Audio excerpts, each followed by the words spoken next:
नमस्कार दोस्तों, आप सभी का तहे दिल से स्वागत है आपके अपने चैनल डरावनी डायरी में। आप सबने जिस तरह से कमेंट बॉक्स को अपने प्यारे और दिल को छू लेने वाले शब्दों से भर दिया, उसे पढ़कर सच में बहुत खुशी मिली। यह जानना बहुत खास होता है कि हमारी कहानियां कहां कहां तक पहुंच रही हैं। तो चलिए, आज की रोंगटे खड़े कर देने वाली कहानी शुरू करने से पहले मैं खास तौर पर उन सभी दोस्तों का नाम लेना चाहूंगा जिन्होंने अपनी तारीफ और अपने शहर का नाम लिखकर हमें प्यार भरा प्रोत्साहन दिया है। संजय गुप्ता दिल्ली से, विजय दिल्ली से, अजमल हीरा भाई वनकर गांधीधाम कक्ष से, मोनिका नेपाल से, पूनम देवी सोनीपत से, दीप पंजाब से, इमरान मोहम्मद राजस्थान से, सरफराज अहमद गुजरात से, शंकर ओडिशा से, अरविंद भाई, गीताबेन, राज, रिंकल, दीप, सोनल और स्वरा राजकोट से, गुड्डू गौतम महाराष्ट्र से, वकील खान इटावा से, प्रगति मौर्य दुबई से, सुमित शर्मा सूरत से, अरुण चौहान उत्तर प्रदेश से, मनीषा मॉरिसस से, मोहम्मद नजरुल बांग्लादेश से, साजन टंडन छत्तीसगढ़ से, अनिल प्रजापति दिल्ली से, अनिल कुमार उत्तर प्रदेश से, राजिंदर बंसल बर्निघम से, अंजलि जायसवाल मुंबई से। दोस्तों, अगर मैंने अभी सारे नाम ले लिए तो कहानी बुरा मान जाएगी, इसलिए बाकी बचे हुए खास दोस्तों के नाम हम डिजर्ट की तरह अंत के लिए बचाकर रखते हैं। चलिए, अब बिना देर किए कहानी की दुनिया में चलते हैं। ये जो कहानी मैं आपको सुनाने जा रहा हूं, ये मेरे एक दूर के रिश्तेदार की है। उनका नाम था अजय। अजय भाई उम्र में मुझसे करीब 10 साल बड़े थे और हमेशा से ही तंत्र मंत्र, सिद्धियों और अघोरी विद्याओं में उनकी गहरी दिलचस्पी रही थी। वो अक्सर कहा करते थे कि इस दुनिया में जो दिखता है वो सब कुछ नहीं है। इस दिखाई देने वाली दुनिया के पीछे एक और दुनिया है जहां शक्तियां रहती हैं, आत्माएं रहती हैं, और जो लोग उन शक्तियों को साध लेते हैं वो इस दुनिया में कुछ भी कर सकते हैं। अजय भाई की जिंदगी बड़ी आम थी। एक छोटी सी नौकरी, परिवार की जिम्मेदारियां और रोजमर्रा की परेशानियां, लेकिन उनके मन में एक चाह थी, एक ऐसी शक्ति पाने की जो उन्हें इस भीड़ से अलग बना दे। वो चाहते थे कि लोग उनका सम्मान करें, उनकी बात सुने और उन्हें एक खास इंसान समझें। इसी चाह में वो कई सालों से अलग अलग साधुओं, तांत्रिकों और अघोरियों से मिलते रहे। कई जगह गए, कई विधियां सीखी, पर कुछ खास हाथ नहीं लगा। फिर एक दिन उनकी मुलाकात एक बूढ़े साधु से हुई। साधु बाबा का नाम कोई नहीं जानता था, लोग उन्हें बस बाबा कहकर बुलाते थे। बाबा उत्तराखंड के किसी दूर दराज के इलाके में रहते थे जहां बर्फीली पहाड़ियां और सन्नाटा था। अजय भाई जब उनसे मिले तो बाबा ने उनकी आंखों में झांक कर कहा था, तुम्हें शक्ति चाहिए? अजय भाई ने हामी भर दी। बाबा मुस्कुराए और बोले, अगर शक्ति चाहिए तो पहले अपनी आवाज छोड़नी होगी। अजय भाई थोड़े हैरान हुए। आवाज छोड़ने का मतलब क्या? बाबा ने समझाया कि प्रेत देवी की साधना के लिए पूर्ण मौन जरूरी है। 21 दिन का मौन व्रत। इन 21 दिनों में एक भी शब्द नहीं बोलना है, न किसी से बात करनी है, न कोई आवाज निकालनी है, बस चुप, पूरी तरह से चुप। और यह व्रत करना है एक खास जगह पर, एक ऐसे मंदिर में जहां प्रेत देवी की पूजा कभी होती थी। बाबा ने बताया कि महाराष्ट्र के एक छोटे से गांव के बाहर एक पुराना टूटा फूटा मंदिर है। वो मंदिर सैकड़ों साल पुराना है। कहा जाता है कि वहां एक देवी की पूजा होती थी, लेकिन वो देवी आम देवियों जैसी नहीं थी। वो प्रेत देवी थी, ऐसी देवी जो प्रेतों और आत्माओं की स्वामिनी थी। लोग कहते थे कि वो देवी खुद कभी बोलती नहीं थी, लेकिन दूसरों को बोलवाती थी। जो भी उस देवी की शरण में जाता, उसकी आवाज देवी अपने काबू में कर लेती थी, और फिर वो आवाज से वो इंसान जो चाहे कर सकता था।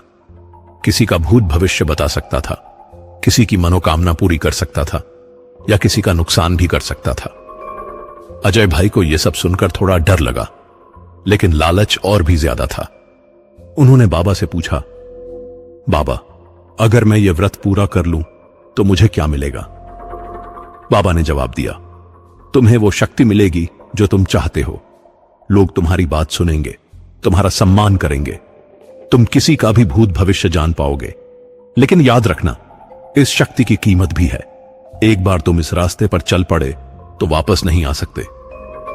अजय भाई ने सोचा, क्या फर्क पड़ता है, जिंदगी वैसे भी कोई खास नहीं है, कम से कम इस तरह से कुछ तो खास बन जाऊंगा। उन्होंने बाबा से मंदिर का पता लिया और वापस लौट आए। अगले कुछ दिनों में उन्होंने अपने परिवार को बताया कि वो एक धार्मिक यात्रा पर जा रहे हैं कुछ दिनों के लिए। किसी को शक नहीं हुआ।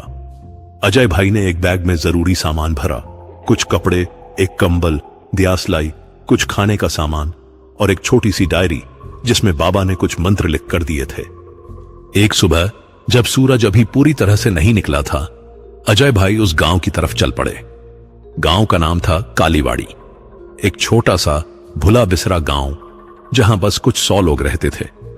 गांव के बाहर जंगल के किनारे वो मंदिर था।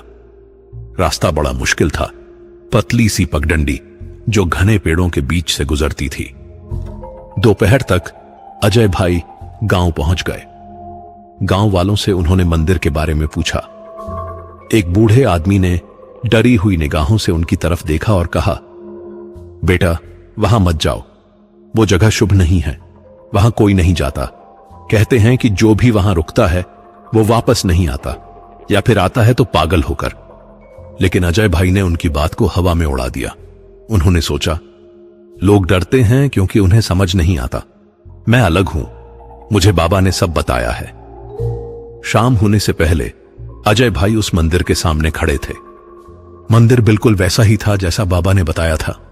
टूटी हुई दीवारें जिन पर काई जम चुकी थी, छत आधी गिर चुकी थी। अंदर एक छोटा सा कमरा था जिसमें एक पत्थर की मूर्ति रखी थी।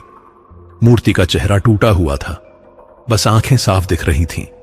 2 गहरे काले गड्ढे जो अंधेरे में भी किसी को घूरते हुए महसूस होते थे। अजय भाई ने अंदर कदम रखा। हवा बहुत ठंडी थी, हालांकि बाहर गर्मी का मौसम था। एक अजीब सी सन्नाटे की आवाज थी, जैसे कोई चीज सांस ले रही हो लेकिन दिख नहीं रही हो।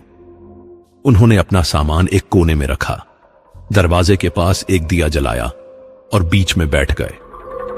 बाबा ने कहा था कि पहली रात आसान होगी, बस बैठे रहना है, मंत्र का जाप मन ही मन करना है और कुछ नहीं। अजय भाई ने आंखें बंद की और मंत्र दोहराना शुरू किया। ओम प्रेत देव्याय नमः, ओम प्रेत देव्याय नमः। पहली रात सच में आसान थी, बस थोड़ी ठंड थी, थोड़ा डर था, लेकिन कुछ खास नहीं।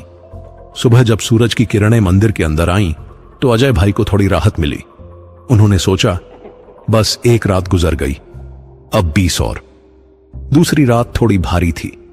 रात में हवा तेज चलने लगी, मंदिर की दीवारें सीटी की तरह आवाजें करने लगीं। अजय भाई ने खुद को समझाया, यह बस हवा है, कुछ नहीं। लेकिन दिल में एक बेचैनी थी। तीसरी रात जब आधी रात हो रही थी, तो अचानक सब कुछ बदल गया। हवा रुक गई, पूरा सन्नाटा छा गया। इतना सन्नाटा कि अजय भाई को अपनी धड़कन की आवाज साफ सुनाई दे रही थी। और फिर अचानक मंदिर की दीवारों से एक आवाज आई, एक ठंडी गहरी फुसफुसाहट, सांसें सांसें सांसें। अजय भाई के रोंगटे खड़े हो गए। उन्होंने आंखें खोली और चारों तरफ देखा। कोई नहीं था, लेकिन दीवारें जैसे सांस ले रही थीं। ईंटों के बीच की दरारें जैसे फैल और सिकुड़ रही थीं, जैसे किसी की छाती ऊपर नीचे होती है। अजय भाई ने खुद को संभाला। उन्हें बाबा की बात याद आई, डरना मत, यह सब माया है, बस मंत्र पर ध्यान रखो और चुप रहो। उन्होंने फिर से आंखें बंद की और मंत्र दोहराना शुरू किया। लेकिन अब मन में डर घर कर गया था। हर आवाज, हर हलचल उन्हें चौंका देती थी। तीसरी रात के बाद से अजय भाई को एहसास हो गया था कि यह कोई आम व्रत नहीं है। कुछ तो है इस मंदिर में, कुछ ऐसा जो दिखता नहीं लेकिन महसूस होता है। और वो कुछ अब उनकी मौजूदगी को भांप चुका था। चौथी, पांचवी, छठी रात सब कुछ एक जैसा ही था। अजय भाई दिन में थोड़ा सोते, थोड़ा खाते और रात में मंत्र जाप में लगे रहते। लेकिन हर रात वो आवाजें और तेज होती जा रही थीं। कभी लगता जैसे कोई दीवार के पीछे खड़ा होकर खुजली कर रहा हो, कभी लगता जैसे कोई चीज छत पर रेंग रही हो। 7वें दिन की आधी रात को जब अजय भाई मंत्र जाप में लगे थे, तभी अचानक एक साफ स्पष्ट आवाज आई। क्यों चुप हो? अजय भाई का दिल धक से रह गया। उन्होंने आंखें खोली। सामने दीवार पर एक परछाई थी, एक धुंधली सी आकृति जो हिल रही थी। आकृति का कोई चेहरा नहीं था, बस एक काली छाया थी। आवाज फिर आई। मौन बाहर का है, भीतर का नहीं। अजय भाई ने अपने होंठ कसकर बंद कर लिए। उन्हें पता था कि बोलना नहीं है, कुछ भी नहीं बोलना, लेकिन आवाज लगातार आती रही। तुम चुप हो, पर तुम्हारा मन चिल्ला रहा है, तुम्हारी धड़कन बोल रही है, तुम्हारी सांसें बोल रही हैं। अजय भाई ने गौर से दीवार की तरफ देखा। अब दीवारों की दरारें, वो दरारें नहीं थीं, वो मुंह थे। छोटे छोटे टेढ़े मेढ़े मुंह जो हिल रहे थे, जैसे कुछ कहना चाह रहे हों। ईंटें अपनी जगह से थोड़ी थोड़ी हिल रही थीं, जैसे किसी ने उन्हें अंदर से धक्का दिया हो। अजय भाई को पसीना आ गया। उन्होंने अपनी आंखें बंद कर लीं और अपने आप को समझाया, ये माया है, ये सब दिमाग का खेल है, मुझे डरना नहीं है, बस मंत्र पर ध्यान रखना है। लेकिन आवाज बंद नहीं हुई, वो लगातार गूंजती रही। तुम्हें लगता है तुम यहां अकेले हो? नहीं, तुम कभी अकेले नहीं थे। हम हमेशा से यहां हैं, दीवारों में, छत में, जमीन में। हम तुम्हें देख रहे हैं, तुम्हारी हर सांस गिन रहे हैं। अजय भाई का दिल तेजी से धड़कने लगा। उन्हें लग रहा था जैसे कोई उनकी छाती पर बैठा हो। सांस लेना मुश्किल हो रहा था, लेकिन वो चुप रहे, एक शब्द नहीं बोले। आवाज ने अचानक हंसना शुरू किया, एक धीमी, खौफनाक हंसी जो दीवारों से गूंजती रही। फिर आवाज धीरे से बोली, अच्छा किया तुमने बोला नहीं। अगर तुम बोलते तो तुम्हारा खेल यहीं खत्म हो जाता। लेकिन याद रखो, यह सिर्फ शुरुआत है। उसके बाद सब कुछ शांत हो गया। आवाज बंद हो गई, दीवारें फिर से सामान्य हो गईं। लेकिन अजय भाई को पता था कि अब चीजें बदल चुकी हैं। अब यह सिर्फ एक व्रत नहीं रहा था, यह एक परीक्षा बन गया था। अगले कुछ दिन और भी मुश्किल थे। 8वीं, 9वीं, 10वीं रात, हर रात कुछ न कुछ होता। कभी दीवारों से खरोंचने की आवाज आती, कभी लगता जैसे कोई उनके बिल्कुल पास आकर फुसफुसा रहा हो। एक रात तो अजय भाई को लगा जैसे कोई उनकी गर्दन पर सांस छोड़ रहा हो। उन्होंने पलटकर देखा, लेकिन कोई नहीं था। 11वीं रात को कुछ और अजीब हुआ। अजय भाई सो रहे थे और अचानक उन्हें लगा जैसे कोई उनके हाथ को पकड़ रहा हो। उन्होंने आंखें खोली और देखा कि उनका हाथ हवा में उठा हुआ है, जैसे किसी ने पकड़ रखा हो, लेकिन कोई दिख नहीं रहा था। बस एक अनुभव था, जैसे किसी की ठंडी, बर्फीली उंगलियां उनकी कलाई पर लिपटी हों। अजय भाई ने अपने हाथ को खींचने की कोशिश की, लेकिन वो नहीं हिला।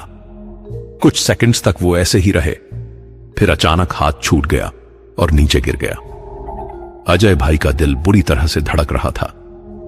उन्होंने अपनी कलाई देखी, वहां लाल निशान थे, जैसे किसी ने बहुत जोर से पकड़ा हो। 12वें दिन कुछ ऐसा हुआ जिसने अजय भाई को पूरी तरह से हिला दिया। 12वीं रात करीब 2 बजे, जब सब कुछ बिल्कुल शांत था, अजय भाई को अचानक अपने होंठों में एक अजीब सी खुजली महसूस हुई। उन्होंने सोचा शायद मुंह सूख गया है। उन्होंने अपनी जीभ से होंठों को गीला किया, लेकिन फिर उनके होंठ अपने आप हिले। अजय भाई चौंक गए।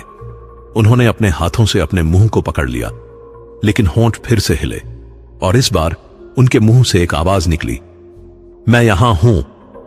अजय भाई को झटका लगा। उन्होंने खुद को कसकर पकड़ लिया और सोचा, नहीं, मैंने नहीं बोला, यह मैंने नहीं बोला। लेकिन आवाज उनकी ही थी, उनके मुंह से निकली थी। सिर्फ वो खुद नहीं बोले थे।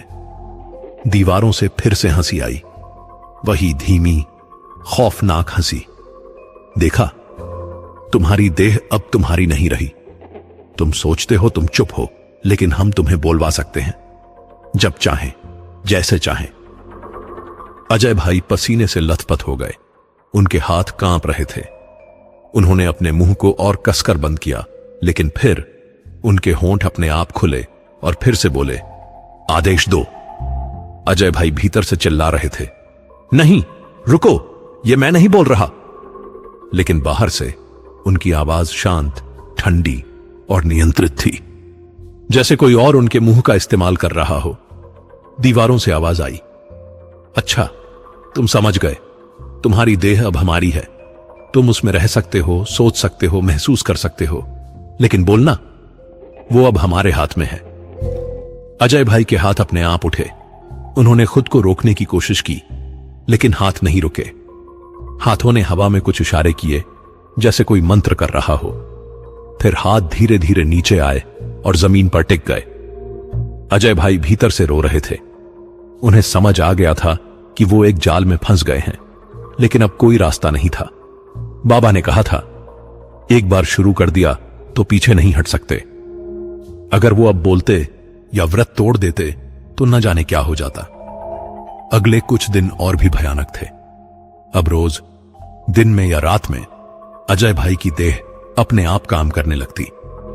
कभी हाथ अपने आप उठ जाते, कभी पैर हिलने लगते, कभी सिर अपने आप घूमने लगता। और सबसे डरावनी बात, कभी कभी उनके मुंह से वो शब्द निकलते जो वो नहीं बोलना चाहते थे।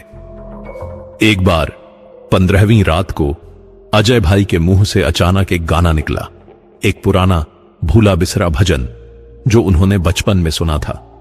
लेकिन आवाज उनकी नहीं थी, आवाज एक औरत की थी, पतली, तीखी और बेहद डरावनी। 16वीं, 17वीं, 18वीं रात, हर रात अजय भाई का अपनी देह पर नियंत्रण कम होता जा रहा था। वो महसूस कर सकते थे, सोच सकते थे, लेकिन कर नहीं सकते थे। उनकी देह अब किसी और के कब्जे में थी। 19वीं रात को अजय भाई ने महसूस किया कि कुछ बदल रहा है। अब दीवारों की आवाजें कम हो गई थीं। एक अजीब सा सन्नाटा छाया हुआ था, जैसे कोई बड़ा तूफान आने से पहले की शांति। 20वीं रात बीत गई। अब बस एक रात बाकी थी। 21वीं रात, आखिरी रात। 21वीं रात आने से पहले पूरे दिन अजय भाई को एक अजीब सी बेचैनी रही, जैसे कुछ होने वाला है, कुछ बड़ा। मंदिर के अंदर का माहौल बदल गया था। अब वो ठंडक नहीं थी, बल्कि एक भारीपन था। हवा गाढ़ी हो गई थी, जैसे सांस लेना भी मुश्किल हो रहा हो। सूरज ढलते ही अजय भाई ने अपनी जगह पर बैठकर आखिरी बार तैयारी की। उन्होंने दिया जलाया, मंत्र की माला हाथ में पकड़ी और आंखें बंद कर लीं। दिल में एक उम्मीद थी, बस ये एक रात और, इसके बाद सब खत्म हो जाएगा, मुझे वो शक्ति मिल जाएगी जो मैं चाहता हूं। लेकिन साथ ही एक डर भी था, एक गहरा काला डर जो उनकी रीढ़ में सर्द धाराओं की तरह बह रहा था। रात धीरे धीरे बढ़ती गई। 8 बजे, 9 बजे, 10 बजे, सब कुछ शांत था, बहुत ज्यादा शांत। इतना शांत कि अजय भाई को अपनी सांसों की आवाज भी बहुत तेज लग रही थी। 11 बजे अचानक दिया बुझ गया। अजय भाई की आंखें खुल गईं। उन्होंने दियासलाई निकालकर फिर से दिया जलाना चाहा, लेकिन दियासलाई की तीली जलती ही नहीं थी। उन्होंने 2-3 तीलियां जलाने की कोशिश की, लेकिन कोई नहीं जली, जैसे हवा में कोई ऐसी चीज हो जो आग को फैलने ही नहीं दे रही थी। अंधेरा गहरा होता गया, इतना गहरा कि अजय भाई को अपने हाथ भी नहीं दिख रहे थे। और इसी अंधेरे में धीरे धीरे कुछ बदलने लगा। पहले तो अजय भाई को लगा कि अंधेरे में कुछ हिल रहा है, जैसे कोई परछाई। लेकिन अंधेरे में परछाई कैसी? फिर उन्हें एहसास हुआ, वो अंधेरा नहीं था, वो कुछ और था, कोई और था। अंधेरे में धीरे धीरे 2 आंखें उभरी, 2 बड़ी गोल चमकती हुई आंखें। लेकिन वो आंखें नहीं थीं, वो 2 गहरे काले गड्ढे थे, जिनमें से एक धुंधली सी रोशनी निकल रही थी, जैसे किसी कुएं में बहुत नीचे, बहुत दूर कोई मशाल जल रही हो। अजय भाई का दिल जोर जोर से धड़कने लगा। वो हिल नहीं पा रहे थे, बस उन आंखों को घूर रहे थे और वो आंखें उन्हें घूर रही थीं। फिर धीरे धीरे उन आंखों के आसपास एक आकृति बनने लगी, एक चेहरा। लेकिन वो कोई सामान्य चेहरा नहीं था। वो चेहरा बन रहा था और बिगड़ रहा था, जैसे धुएं से बना हो। कभी वो एक औरत का चेहरा लगता, कभी एक बूढ़ी का, कभी एक बच्ची का, लेकिन आंखें हमेशा वही रहती, वही गहरे काले गड्ढे। और फिर आवाज आई, वो आवाज जो अजय भाई पिछले 20 दिनों से सुन रहे थे। लेकिन इस बार वो आवाज दीवारों से नहीं आई, वो आवाज सीधे उनके दिमाग के अंदर गूंजी। व्रत पूरा हुआ। अजय भाई ने राहत की सांस लेनी चाहिए। खत्म हो गया, अब मैं बच गया। लेकिन उसी पल उनकी देह अपने आप आगे बढ़ी। उनकी इच्छा के बिना उनके पैर उठे और वो उस आकृति की तरफ बढ़ने लगे। अजय भाई ने रोकने की कोशिश की, लेकिन देह ने सुना नहीं। वो बस आगे बढ़ते गए। जब वो आकृति के बिल्कुल सामने पहुंचे तो उनके घुटने अपने आप मुड़ गए और वो जमीन पर झुक गए, जैसे किसी के आगे नमस्कार कर रहे हों। और फिर उनके मुंह से शब्द निकले, आदेश दो। अजय भाई भीतर से चिल्ला रहे थे, नहीं, मैं ये नहीं कहना चाहता। मुझे शक्ति चाहिए, मुझे आजादी चाहिए। लेकिन बाहर से उनकी आवाज शांत और समर्पित थी, जैसे एक सेवक अपने स्वामी से बात कर रहा हो। आकृति के होंठ, अगर उसे होंठ कहा जा सकता है, हिले और आवाज फिर से गूंजी, तूने अच्छा किया। 21 दिन एक शब्द नहीं बोला। तूने अपनी आवाज मुझे दे दी, अब तू बोलेगा नहीं, बोला जाएगा। अजय भाई को समझ में आया कि क्या हो रहा है। यह कोई साधना नहीं थी, यह एक जाल था, एक ऐसा जाल जिसमें वो खुद फंसने आए थे। लेकिन मुझे शक्ति मिलनी थी, मुझे सब कुछ जानने की शक्ति, लोगों का भूत भविष्य बताने की शक्ति। अजय भाई ने मन ही मन सोचा। आकृति ने हंसना शुरू किया, वही धीमी खौफनाक हंसी। फिर आवाज आई, शक्ति? हां, तुझे शक्ति मिलेगी, लेकिन वो शक्ति तेरी नहीं होगी, वो मेरी होगी। मैं तेरे मुंह से बोलूंगी, मैं तेरे हाथों से काम करूंगी, मैं तेरी आंखों से देखूंगी। तू बस एक खोल रह जाएगा, एक कठपुतली, और मैं तेरी डोर पकड़ने वाली। अजय भाई के होश उड़ गए। उन्होंने समझ लिया कि उन्होंने क्या गलती कर दी है, लेकिन अब बहुत देर हो चुकी थी। आकृति ने अपना हाथ, अगर उसे हाथ कहा जा सकता है, आगे बढ़ाया। एक लंबी, पतली, काली उंगली जो धुएं की तरह लहरा रही थी। वो उंगली अजय भाई के माथे की तरफ बढ़ी। जैसे ही वो उंगली उनके माथे को छुई, अजय भाई को लगा जैसे उनके दिमाग में बिजली कौंध गई हो। एक तीव्र, जलती हुई, असहनीय दर्द। वो चिल्लाना चाहते थे, लेकिन उनके मुंह से कोई आवाज नहीं निकली।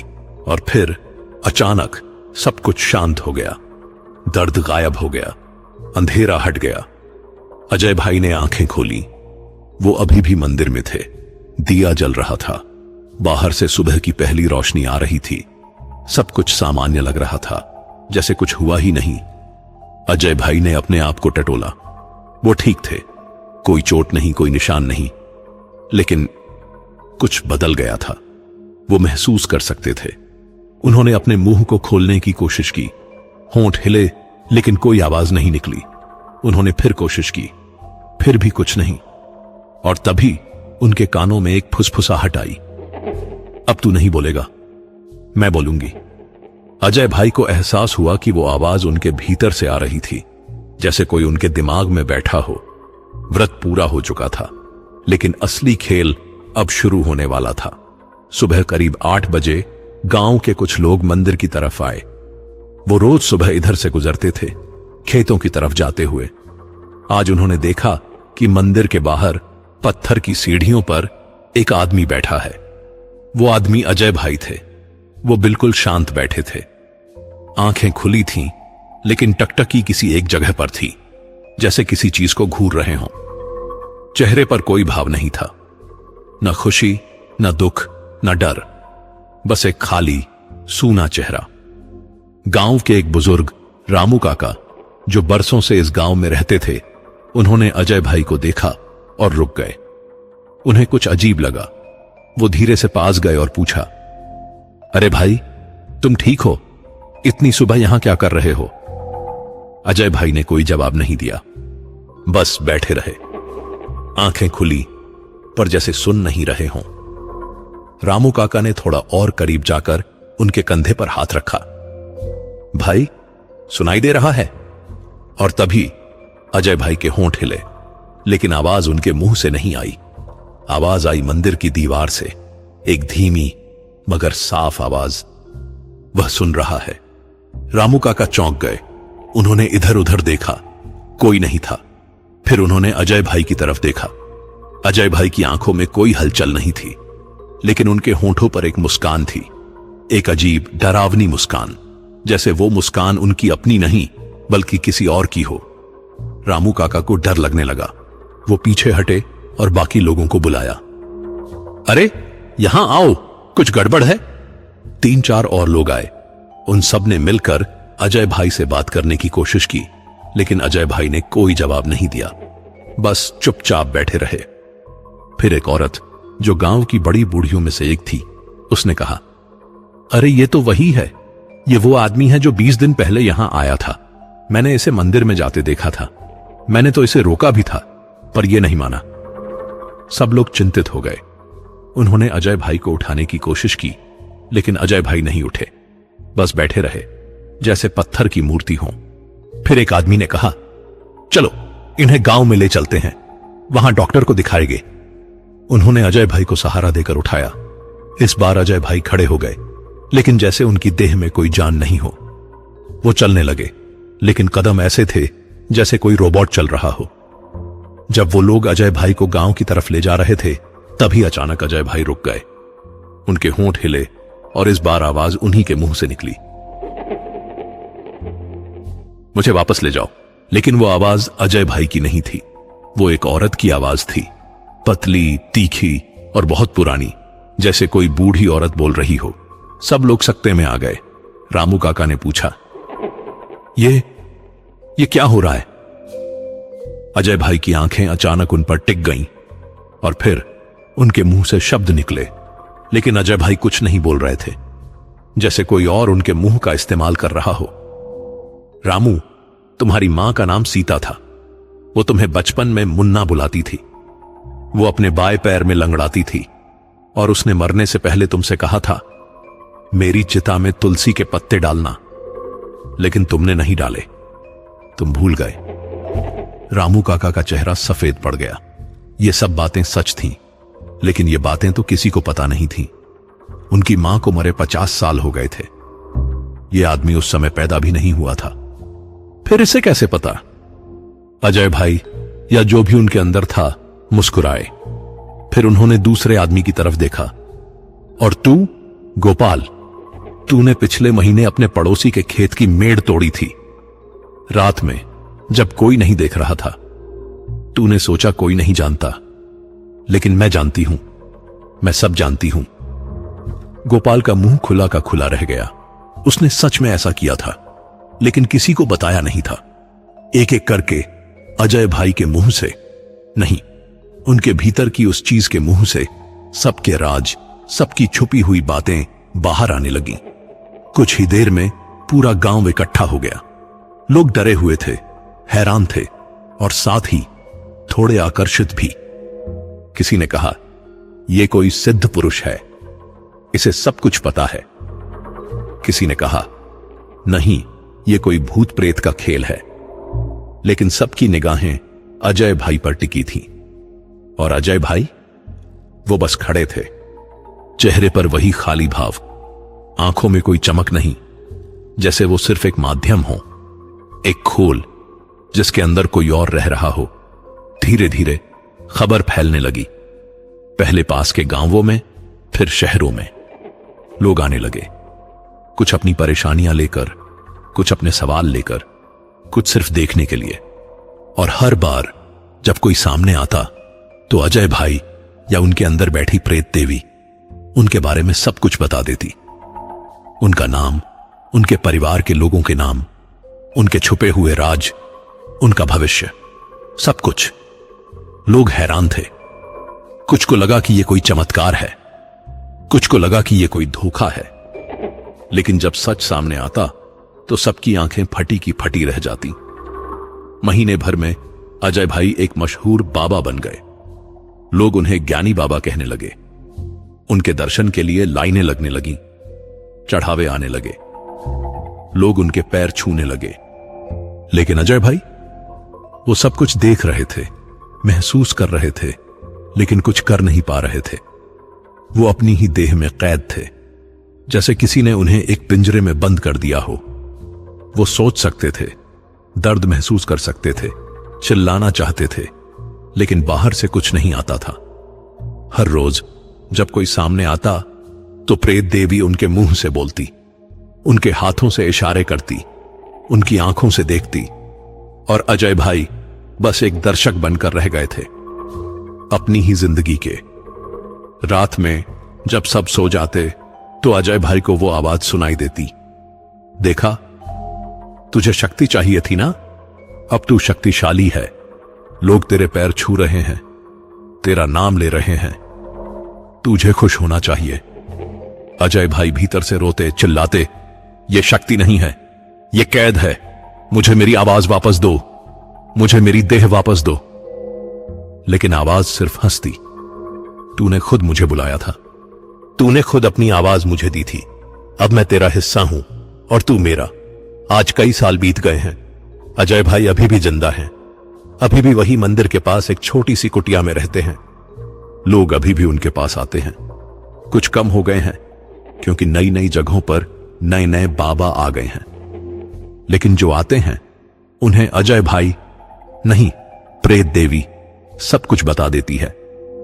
अजय भाई की देह धीरे धीरे कमजोर होती जा रही है, बाल सफेद हो गए हैं, चेहरे पर झुर्रियां पड़ गई हैं, लेकिन वो आवाज अभी भी उतनी ही ताकतवर है, उतनी ही तीखी, उतनी ही डरावनी। मैंने अजय भाई को आखिरी बार 3 साल पहले देखा था। मैं अपने पिताजी के साथ उनसे मिलने गया था। पिताजी उनके पुराने दोस्त थे। जब हम पहुंचे तो अजय भाई बाहर बैठे थे। उनकी आंखें खाली थीं, चेहरा निर्जीव। पिताजी ने उनसे बात करने की कोशिश की। अजय, मैं हूं, कपिल का बाप, पहचाना मुझे? अजय भाई के होंठ हिले, लेकिन आवाज कहीं दूर से आई, दीवारों से, हवा से, न जाने कहां से। वो सुन रहा है, लेकिन वो बोल नहीं सकता। मेरे रोंगटे खड़े हो गए, पिताजी की आंखों में आंसू आ गए। हम वापस आ गए। रास्ते भर पिताजी चुप रहे। फिर उन्होंने कहा, बेटा, जिंदगी में कभी शॉर्टकट मत ढूंढना। जो चीजें आसानी से मिलती हैं उनकी कीमत बहुत भारी होती है।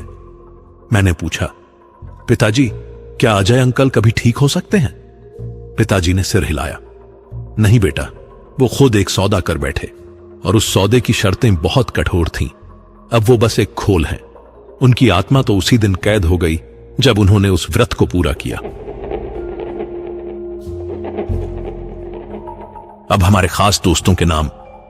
भारत भूषण दिल्ली से, सुधीर मैती जमशेदपुर से, खुशी अली पुणे महाराष्ट्र से, शाहरुख उस्मानी आगरा से, आकाश सेंचुरी नेपाल से, मिथुन कुमार कानपुर से, आशा सैनी रोहतक से, बिमल लायक कोलकाता से, विक्रम गुर्जर हरियाणा से, किसना मिसल झलगाम से, विजय मोहर आगरा से, जमाल लामा नेपाल से, महेश बहिरात पुणे से, अंकित उत्तर प्रदेश से, मीना सैनी राजकोट से, आकाश कुमार बागी बलिया से, सोनू प्रजापति मेरठ से, दीपक केलकर छत्तीसगढ़ से, मनोज कुमार उत्तर प्रदेश से, आर्यन शुक्ला मिर्जापुर से, रंजना पिंजरापोल से, अहमद अफजल मोल्डिव से, रीता शाह डिब्रूगढ़ से, अनिरुद्ध हरियाणा से, ऋतुदास किशनगंज से, सोमनाथ बिल्ला जालंधर पंजाब से, रोहित साहनी सिद्धार्थनगर से, तैयब्बा इटली से, अनिश कुरैशी सऊदी अरब से, गंगा थापा नेपाल से, मोनू कुमार पंजाब से,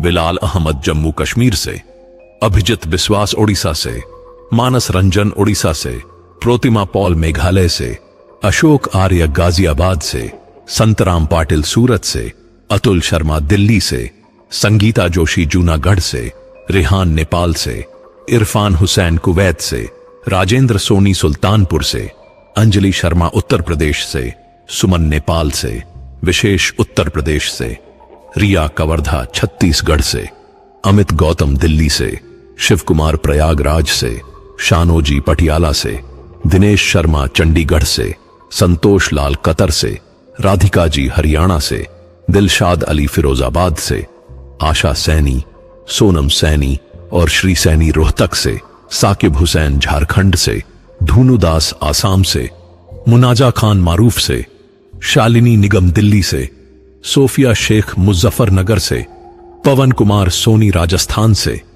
हरजिंदर सिंह पंजाब से, बिल्ल सिंह शहीद भगत सिंह नगर से, किशोर कुमार उत्तराखंड से, बोधराम जी साउथ अमेरिका से, साबित्री जेना उड़ीसा से, हरि अवतार गुप्ता उत्तर प्रदेश से, सुमेर मनोज महाराष्ट्र से, ग्यामचो लामा काठमांडू से, नजीम जी उत्तर प्रदेश से, अंजना जी, अंजू घोड़के, महावीर नायक, दीपू कुमार, साजिद खान, कासिम ढट, विक्रम कुमार, रिया गौतम।